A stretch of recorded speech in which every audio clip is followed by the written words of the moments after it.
Hai sahabat-sahabat channel Sabar Talks. Bayangkan, baru saja pulang dari rumah sakit dengan tubuh yang masih lemah. Tapi yang menunggu di rumah bukan pelukan hangat suami, melainkan wanita lain yang duduk di kursi kesayanganmu, mengenakan pakaianmu, dan tersenyum seolah rumah itu miliknya. Di hadapanmu, suami dan mertua hanya terdiam, seakan mereka sudah memilih penggantimu. Apa yang akan kamu lakukan? Namun sebelumnya, kalau kamu suka cerita yang menyentuh hati, klik subscribe sekarang juga ya. Jangan lupa like videonya. Dan tulis di komentar kamu nonton dari mana. Siapa tahu, ada teman satu kota di sini. Dan sekarang, mari kita mulai kisah hari ini. Pagi itu, udara terasa begitu berat di dada Rani. Tubuhnya lemah, napasnya pendek, dan keringat dingin membasahi pelipis. Ia berusaha berdiri dari tempat tidur, namun pandangannya berkunang-kunang. Arga, suaminya, segera memapahnya menuju mobil. Wajahnya pucat, matanya penuh kecemasan. "Sayang, kita ke rumah sakit sekarang," ucap Arga dengan suara tergesa. Rani hanya mengangguk pelan.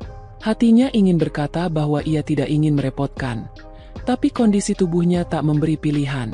Jalanan menuju rumah sakit terasa begitu panjang. Setiap detik yang berlalu, tubuhnya semakin lemas. Sesampainya di ruang IGD, perawat langsung menanganinya. Bau obat dan suara monitor detak jantung memenuhi ruangan. Hari-hari berikutnya terasa lambat dan melelahkan. Dokter memvonis Rani harus dirawat dalam jangka waktu lama karena kondisinya cukup serius. Arga sempat menemaninya di hari-hari awal, memegang tangannya, mengusap kepalanya dengan lembut. Tapi Rani tahu, pekerjaan Arga di kantor menumpuk, dan ia tak bisa terus-menerus berada di sisinya. Di sela malam yang sunyi, Rani terbangun.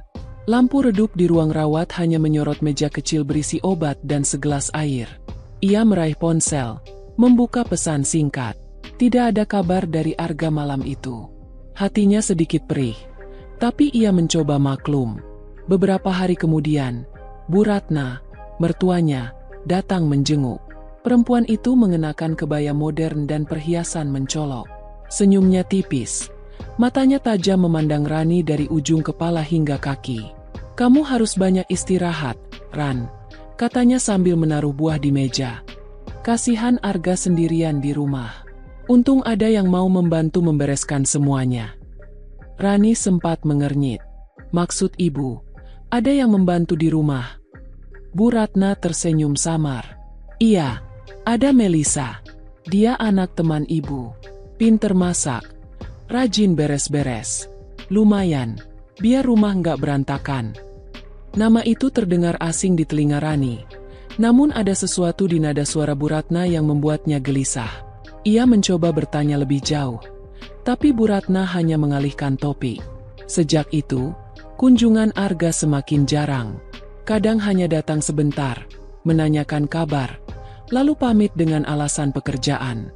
Rani mulai merasa kesepian. Malam-malamnya di rumah sakit terasa semakin dingin. Suatu sore, saat perawat mengganti infusnya, ia mendengar bisikan dua orang perawat di dekat pintu. "Kasihan Bu Rani. Ya, di rumah katanya udah ada perempuan lain yang tinggal." "Ah, masa sih? Tapi aku juga dengar begitu dari sopirnya Bu Ratna." Jantung Rani berdegup keras. Darahnya terasa seperti berhenti mengalir. Kata-kata itu menusuk telinga dan menggetarkan hatinya. Ia mencoba menenangkan diri, berpikir itu hanya gosip. Namun, tatapan iba dari perawat itu membuatnya sulit percaya bahwa semua baik-baik saja. Malam itu, ia menatap langit-langit kamar, mencoba tidur. Tapi bayangan rumahnya, suaminya, dan seorang wanita asing bernama Melisa terus berputar di kepalanya. Ia tak tahu, apakah rumah itu masih miliknya, atau perlahan-lahan menjadi milik orang lain. Pikiran itu terus menghantui Rani hingga membuat dadanya terasa sesak. Malam semakin larut, namun matanya enggan terpejam. Setiap detik yang berlalu terasa seperti menunggu sebuah pukulan yang ia tahu akan datang, tapi tidak tahu kapan. Keesokan paginya, ia mencoba menghubungi Arga. Nada sambung terdengar lama, sebelum akhirnya dijawab. "Halo, sayang. Maaf aku sibuk banget. Ini lagi di jalan mau ke kantor. Suara Arga terdengar tergesa. Rani menarik napas dalam. Mas, di rumah ada siapa aja? Arga terdiam sejenak, lalu menjawab singkat. Ya cuma ibu, sama Melisa. Nada datarnya membuat hati Rani makin gelisah. Sejak itu, nama Melisa semakin sering terdengar. Dari pembicaraan singkat Arga, dari komentar perawat yang pernah melihat postingan media sosial Bu Ratna, bahkan dari pesan singkat sahabatnya, Sinta. Ran, aku lihat foto di medsos ibumu Arga. Ada perempuan cantik, rambut panjang, senyum manis, duduk di meja makan rumah kamu. Dia siapa? Tanya Sinta lewat chat. Tangan Rani bergetar. Ia mencoba membalas, tapi pesannya hanya berhenti di, nanti aku ceritain. Hari berganti. Rasa curiga Rani kian menjadi-jadi. Ia tak hanya merasa ditinggalkan, tapi juga seperti digantikan. Kunjungan Arga semakin singkat. Sering datang malam-malam saat Rani sudah setengah tertidur. Pelukannya terasa kaku. Matanya tak lagi menatap penuh kasih seperti dulu. Suatu sore, Sinta memberanikan diri datang ke rumah sakit. Ia duduk di kursi samping ranjang, menatap Rani dengan raut gusar. Ran, aku nggak tahu kamu siap atau enggak, tapi aku harus ngomong. Melisa itu kayak udah jadi bagian rumah. Dia masak buat Arga, nemenin makan. Bahkan kemarin aku lihat dia pakai celemek yang dulu kamu beli di pasar malam itu. Kata-kata itu menusuk seperti belati. Celemek itu punya kenangan khusus. Dibeli bersama Arga saat mereka masih pacaran, sambil tertawa di tengah hujan. Sekarang, benda itu melingkar di pinggang wanita lain. Rani terdiam lama. Air matanya menitik, membasahi selimut. Aku harus tahu sendiri. Sin, aku nggak mau cuma dengar dari orang. Sinta mengangguk, meski jelas terlihat ia khawatir. Malam itu, Rani memutuskan untuk meminjam ponsel perawat. Tangannya gemetar saat mengetik nama Melisa di kolom pencarian media sosial. Ia menemukan akun yang mencurigakan. Foto-foto terbaru menampilkan Melisa sedang di dapur rumahnya, di ruang tamu, bahkan di teras depan yang biasa ia rawat dengan bunga. Yang membuat Rani hampir terisak adalah foto terakhir. Melisa tersenyum lebar sambil memegang piring berisi sup kesukaan Arga, dengan caption, menemani orang-orang tersayang. Dan di belakangnya, samar-samar terlihat sosok Arga duduk di meja makan. Jantungnya berdegup kencang. Ia tak bisa membedakan mana yang lebih menyakitkan, sakit di tubuhnya atau luka yang merobek hatinya. Keesokan harinya, Bu Ratna datang lagi. Kali ini tanpa membawa buah, hanya sebuah tas belanja. Rani, kamu nggak usah mikirin rumah. Semua sudah diurus Melisa. Dia baik, nggak banyak tuntutan, dan Arga juga kelihatan lebih senang kalau dia ada. Nada suaranya terdengar halus, tapi setiap kata seperti racun yang menetes perlahan. Rani menatap mata mertuanya. Bu, saya istri Arga. Posisi saya nggak bisa digantikan siapapun. Bu Ratna tersenyum tipis, seolah mengejek. Kita lihat saja nanti, Ran. Dunia ini nggak berhenti cuma karena kamu sakit. Kalimat itu membuat darah Rani mendidih. Dalam hatinya, ia bertekad, begitu tubuhnya sedikit membaik, ia akan pulang ke rumah. Ia akan melihat sendiri, dan jika memang sudah digantikan, ia akan memutuskan langkah berikutnya. Namun, ia tidak tahu bahwa di rumah, Melisa sudah semakin mengakar, dan satu langkah Rani pulang bisa memicu badai yang jauh lebih besar dari yang ia bayangkan. Di rumah, suasana tampak seperti milik Melisa. Ia berjalan bebas di setiap sudut, memasak di dapur, mengatur vas bunga di ruang tamu, bahkan mengganti gorden kamar utama dengan warna pastel lembut yang ia sukai. Foto pernikahan Rani dan Arga yang dulu terpajang di meja hias kini tersingkir kerak pojok, diganti dengan bingkai foto keluarga bersama Bu Ratna, di mana Melisa ikut tersenyum di dalamnya. Sementara itu, di rumah sakit, Rani memandangi jendela dengan tatapan kosong. Pikirannya berkelana pada kenangan-kenangan rumah itu, tawa yang pernah mengisi, aroma masakan yang ia buat sendiri, dan kehangatan yang dulu ia rasakan. Semua itu terasa seperti hantu masa lalu. Sinta datang lagi sore itu, membawa beberapa foto yang ia ambil diam-diam dari luar rumah Rani. "Ran, aku nggak mau kamu kaget, tapi kamu harus lihat ini," ujarnya sambil menyerahkan ponsel. Foto pertama menunjukkan Melisa berdiri di dapur dengan celemek Rani, sedang menuang sup ke mangkuk. Foto kedua membuat dada Rani sesak. Arga duduk di meja makan, Melisa menyuapkan makanan kepadanya. Foto ketiga yang paling menghantam, Melisa duduk di teras rumah sambil menatap ponsel, dengan ekspresi bahagia, sementara Arga berdiri di belakangnya dengan senyum samar. Rani memejamkan mata, menahan perih di dada. "Aku nggak nyangka secepat ini." Sinta menggenggam tangannya. "Kalau kamu mau, aku bisa konfrontasi mereka duluan." Rani menggeleng pelan. "Tidak, Sin. Ini rumah tanggaku. Aku yang harus lihat dengan mata kepala sendiri."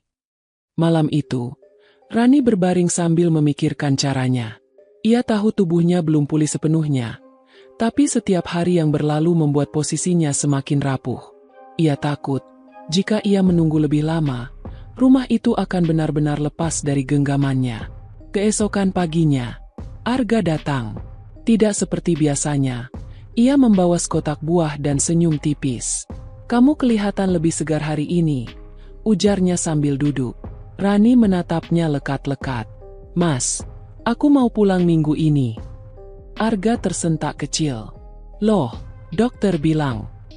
"Aku yang tahu tubuhku. Aku bisa rawat jalan. Aku nggak mau lama-lama di sini," potong Rani dengan suara tegas. Arga mengangguk, tapi ia mengalihkan pandangan. Rani menangkap ada kegelisahan di mata suaminya, seolah ia sedang menghitung waktu sebelum sesuatu terungkap. Beberapa hari kemudian, Rani mendapat izin pulang. Ia sengaja tidak memberitahu Bu Ratna atau Melisa, hanya Arga yang tahu, itu pun dengan permintaan agar tidak dijemput. Ia ingin masuk rumah itu tanpa peringatan. Dengan langkah pelan, Rani turun dari taksi di depan rumah. Pintu pagar terbuka. Suara tawa terdengar dari dalam. Jantungnya berdetak kencang. Ia mendorong pintu utama perlahan. Pemandangan yang ia lihat membuat darahnya membeku. Melisa duduk di sofa ruang tamu, mengenakan daster bunga-bunga milik Rani. Di meja, ada cangkir teh dan piring kue yang tersaji rapi. Arga duduk di kursi seberang, sementara Bu Ratna tersenyum puas. Rani berdiri di ambang pintu. Napasnya berat. 3 pasang mata menoleh ke arahnya. Melisa terdiam, lalu mencoba tersenyum kikuk. Arga tampak kaget. Sementara Bu Ratna langsung bangkit berdiri. "Ran, kamu kok nggak bilang mau pulang?" Suara Bu Ratna datar, tanpa kehangatan. Rani melangkah masuk. Matanya tak lepas dari Melisa. "Karena aku ingin melihat sendiri siapa yang duduk di rumahku, memakai pakaianku, dan menikmati tempat yang seharusnya milikku." Keheningan menelan ruangan. Hanya detak jam dinding yang terdengar, menandai dimulainya pertarungan yang tak bisa dihindari. Rani menatap sekeliling. Matanya menyapu setiap sudut rumah yang dulu penuh dengan jejaknya. Karpet ruang tamu berganti warna, bantal sofa berpola baru, bahkan aroma ruangan bukan lagi wangi lavender yang biasa ia semprotkan, melainkan harum vanila yang asing baginya. Semua terasa begitu jauh, seolah ia tamu di rumah sendiri. Melisa mencoba berdiri, tapi gerakannya ragu. "Aku cuma membantu ibu dan Mas Arga," katanya pelan. Suaranya terdengar seperti pembelaan yang dipaksakan. Rani melangkah pelan, tapi setiap langkahnya mengandung kemarahan yang berlapis-lapis. "Membantu? Membantu sampai duduk di kursi ini, pakai dasterku, dan menempati tempatku di rumah ini?" Arga berdiri, menatap Rani dengan wajah pucat. "Ran, kamu jangan salah paham." "Aku salah paham," potong Rani cepat. "Mas tahu berapa malam aku di rumah sakit, sendirian, menunggu kamu datang? Dan di saat itu, kamu sibuk di sini, dengan dia." Bu Ratna maju selangkah, berdiri di antara mereka. "Sudah cukup, Rani. Kamu sakit. Rumah ini butuh yang mengurus. Dan Melisa ada di sini karena ibu yang memintanya. Jangan salahkan Arga." Nada suaranya terdengar seperti vonis. dingin dan penuh penekanan. Rani menoleh, menatap mertuanya tajam. Jadi ini semua rencana ibu? Mengganti aku saat aku bahkan belum keluar dari rumah sakit? Bu Ratna tersenyum tipis. Aku hanya ingin yang terbaik untuk anakku. Dia butuh istri yang sehat, yang bisa mengurus rumah, bukan yang terbaring lemah. Kata-kata itu menusuk lebih dalam dari pisau manapun. Rani merasakan perih di dada, bukan hanya karena sakit fisiknya, tapi karena penghinaan yang begitu terang-terangan. Melisa menunduk, namun tatapan matanya saat sekilas bertemu dengan Rani tidak sepenuhnya bersalah. Ada sedikit rasa puas di sana, yang membuat darah Rani semakin mendidih. Aku ini istri sah Arga. Suara Rani bergetar, tapi matanya kokoh. Tidak ada yang bisa menggantikan aku. Tidak kamu, Melisa. Tidak siapapun. Keheningan kembali menyelimuti ruangan. Hanya kali ini penuh dengan ketegangan yang hampir bisa disentuh. Arga memejamkan mata, seolah berusaha mengatur napas. Ran, aku. Ia berhenti, menelan kata-katanya sendiri. Rani menarik napas dalam. Mas, aku pulang bukan untuk memohon supaya diterima lagi di rumah ini. Aku pulang untuk melihat sejauh apa kalian tega. Dan sekarang aku sudah melihatnya. Ia melangkah menuju kamarnya. Setiap sudut rumah yang ia lewati seperti memamerkan perubahan. Rak buku yang dulu ia rapikan kini diisi foto-foto baru. Taplak meja hasil pilihannya hilang. Dan di atas lemari kamar, kotak-kotak barangnya sudah dipindahkan ke sudut lantai. Rani membuka lemari pakaian. Sebagian besar baju-bajunya hilang dari gantungan, diganti oleh milik Melisa. Tangannya mengusap sisa kain miliknya. Lalu ia menariknya keluar dan meletakkannya di tas. Suara langkah kaki terdengar di belakangnya. Arga berdiri di pintu. Wajahnya penuh dilema. Ran, jangan begini. Rani menoleh cepat. Matanya basah tapi penuh ketegasan. Begini? Mas, ini rumah kita. Tapi sekarang, bahkan udara di dalamnya pun bukan lagi milikku. Aku pergi sebelum aku benar-benar jadi orang asing di mata kalian. Arga hanya berdiri diam, seolah kata-kata Rani merantai lidahnya. Saat Rani melangkah keluar kamar, ia melewati Melisa yang berdiri memeluk dirinya sendiri. Untuk pertama kalinya, tatapan mereka bertemu tanpa kata.